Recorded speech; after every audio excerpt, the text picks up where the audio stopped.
sekalian, barangkali mohon maaf, sangat penting sekali apa yang kami sampaikan, sehingga Bapak Wagub juga yang semula akan meninggalkan tempat, karena apa yang akan saya sampaikan penting, maka beliau tidak jadi mengikuti dulu apa yang akan menjadi pengarahan saya. Akan tetapi Bapak dan Ibu sekalian, apalagi panjenengan, jadi jangan sampai tidak. Pentingnya apa? Yang terakhir dari pengarahan saya akan memimpin membaca Hizbun Nasr untuk merudal Donald Trump dan Netanyahu dan bala tentara mereka agar porak-poranda hancur, ya, kemenangan berada di pihak Iran. Mujtaba Ali Khamenei dan para pengikutnya serta para bala tentaranya. Jika kita mau berdoa saja, hilang dosa kita. Tapi kalau berdoa pun ketakutan, ya, kita dirundung dosa, Bapak dan Ibu sekalian, karena tidak memberikan kepedulian terhadap urusan Islam, urusan yang telah menimpa kepada kaum muslimin, itu Islam. Sebagai orang Indonesia, kita berdosa kepada Indonesia kita, karena Indonesia mengatakan bahwa kemerdekaan itu adalah hak segala bangsa, dan oleh karena itu penjajahan di atas permukaan dunia itu harus dihapuskan. Sebagai orang muslim kita berdosa, sebagai orang Indonesia kita berdosa. Kalau berdoa saja kita ketakutan, tapi dengan doa nanti yang saya pimpin dengan membacakan Hizbun Nasr diniati untuk merudal Donald Trump dan Netanyahu serta tentara-tentara mereka biar hancur lebur segera, hilanglah penjajahan. Sebab mohon maaf, apapun dalihnya Amerika, ketika Amerika itu mewujudkan pangkalan militer pada negara-negara di Timur Tengah, di Teluk, maka itu berarti Amerika menjajah negara-negara tersebut. Jangan bilang melindungi, tetapi mereka akan menanamkan bargainingnya, memperkuat bargainingnya terhadap segala sesuatu yang menjadi keinginan Amerika. Kalau tidak, nih, tentara kami sudah ada di negaramu untuk merudal mereka. Ini Bapak dan saudara-saudara sekalian. Tetapi mohon maaf, itu nanti yang terakhir. Dan marilah kita tunaikan agar dosa kita hilang dan kita sudah tidak lagi dirundung dosa ketika kita berani untuk berdoa. Bapak dan Ibu sekalian, saya kemana-mana selalu mengajak pondok-pondok pesantren untuk mentransformasi orientasinya. Dulu, mohon maaf, mari kita belajar sejarah. Tadi saya minta didampingi oleh ahli sejarah, oleh Profesor Dr. Usep Abdul Matin. Beliau seorang ahli sejarah, ketua TP2GB ya, USA, tetapi beliau berhalangan hadir karena ada di Sukabumi, agar apa yang saya sampaikan itu disaksikan oleh beliau, sehingga bukan sekedar dongeng saya, tetapi memang betul-betul sejarah. Bapak-bapak dan ibu-ibu sekalian, dulu negara kita dijajah, bahkan lama sekali. Yang dominan menjajah negara kita adalah Belanda, yang lainnya sebentar-sebentar, termasuk Jepang sebentar. Bapak-bapak dan ibu-ibu sekalian, pusat-pusat perlawanan di mana saja, termasuk di Banten, termasuk mbahnya Kiai Iman,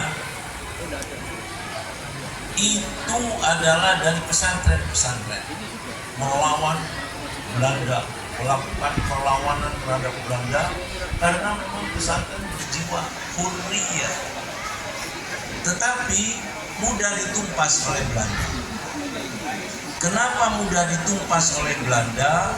Karena sendiri-sendiri. Ini bapak-bapak dan ibu-ibu sekalian.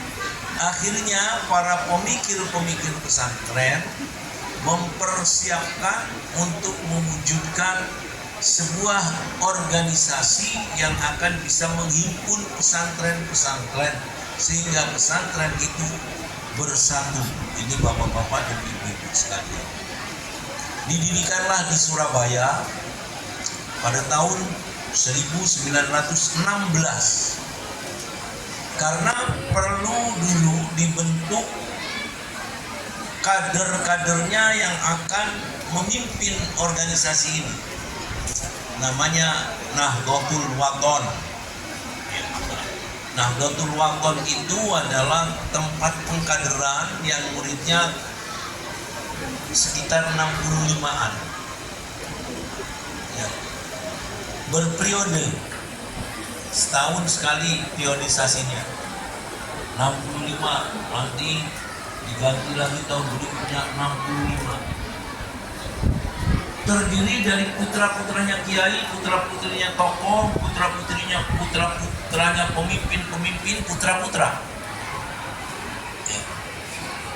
Tutornya luar biasa, ulama-ulama besar, didatangkan dari jauh-jauh, antara lain dari Semarang ada Kiai Ridwan Semarang, dari Kudus ada Kiai Asnawi Kudus, ada Kiai Zubair, dan utamanya dari Surabaya sendiri, tetapi mereka bukan hanya Surabaya asli, tapi Surabaya yang dari tempat lain, misalnya Kiai Abdul Wahab Hasbullah, abah saya Kiai Abdul Halim dari Cirebon, tapi tinggal di Surabaya. Bapak dan ibu-ibu sekalian. Nah, kemudian Bapak dan ibu-ibu sekalian, setelah 10 tahun mereka tidak harus segera berdiri Jam'iyah itu. Maka Kiai Hasyim Asy'ari yang diminta dengan sangat untuk memimpin organisasi itu, yang selama 10 tahun masih belum memberi izin, sebab anak-anak muda di Surabaya menginginkan segera berdiri. Karena mohon maaf, pertimbangan Kiai Hasyim Asy'ari berkaitan dengan persatuan dan kesatuan. Tapi karena terus dikomunikasikan oleh abah saya, pemikiran Kiai Abdul Wahab Hasbullah di Surabaya dan Kiai Hasyim Asy'ari yang ada di Jombang, di Tebuireng, terus lama-lama kemudian Kiai Hasyim Asy'ari ya sudah, kalau memang begitu ya dibentuk kepanitiaan. Beliau memanggil beberapa santrinya untuk membantu abah saya. Tugasnya mengumpulkan ulama-ulama dari Pulau Jawa ini dan dari Madura, tetapi ada juga yang dari Kalimantan. Bapak dan ibu-ibu sekalian, kemudian dibuatlah surat. Surat itu isinya hanya 2 hal. 1, kembangkan, dominankan di Indonesia ini faham Ahlus Sunnah wal Jamaah. Nomor 2, Indonesia merdeka. Ini Bapak dan Ibu sekalian. Dibuatnya surat. Nah, Bapak dan Ibu sekalian, untuk mengelabui semuanya, maka panitianya disebut Komite Hijaz. Karena kebetulan bersamaan dengan peristiwa yang ada di Hijaz, di mana Raja Abdul Aziz ini memiliki upaya untuk memusnahkan situs-situs Nabi, termasuk makam Nabi akan dihancurkan. Sedang mengupayakan untuk memberangus paham-paham selain Wahabi. Nah, kemudian ini dibuat sebuah kesempatan untuk mengelabui Belanda. Maka diundanglah para ulama-ulama itu, fuhulul ulama istilahnya, ulama-ulama besarnya, pemimpin-pemimpinnya, bapak dan ibu-ibu sekalian, dan hadir semua. Kurang lebih yang hadir itu 65. Ya, jangan-jangan memang anak-anak di Nahdlatul Wathon itu diberi satu-satu tugas. Ini kamu kesini, kamu kesini, kamu kesini. Fuhulul ulama. Nah, bapak dan ibu-ibu sekalian, terjadilah rembuk di situ untuk membuat, menyusun surat yang akan dikirimkan ke Abdul Aziz. Ini bapak dan ibu-ibu sekalian. Setelah surat itu selesai ditulis, kemudian dari peserta itu ada yang mengusulkan siapa pengirimnya. Masa komite Hijaz tidak akan diterima oleh raja yang menjadi alamat surat itu, sementara pengirimnya adalah panitia.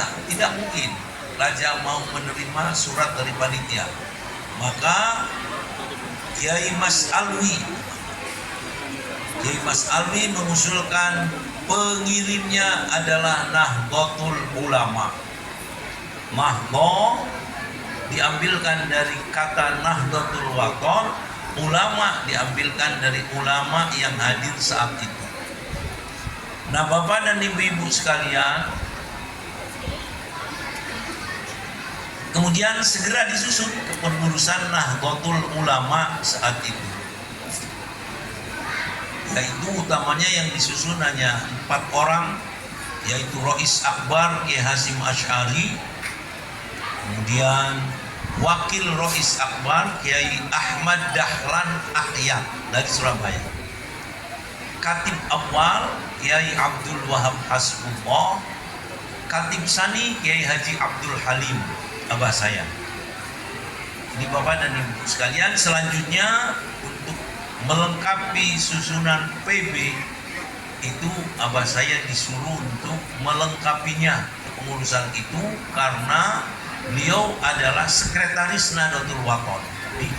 Di akhir Nahdlatul Wathon itu ketuanya Kiai Abdul Wahab Hasbullah dan sekretarisnya abah saya. Ini bapak-bapak dan ibu. Dua yang diperjuangkan yaitu mengembangkan, menguatkan faham Ahlussunnah wal Jamaah dan Indonesia Merdeka Jamaah, karena kemerdekaan butuh persatuan. Tadi dirasakan di mana-mana mudah ditumpas karena sendiri-sendiri.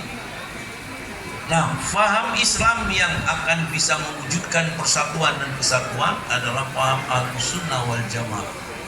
Faham rahmatan lil alamin, faham mudarab. Ini bapak dan ibu sekalian, ini karena sebelumnya Islam yang dipimpin oleh Haji Umar Said Cokro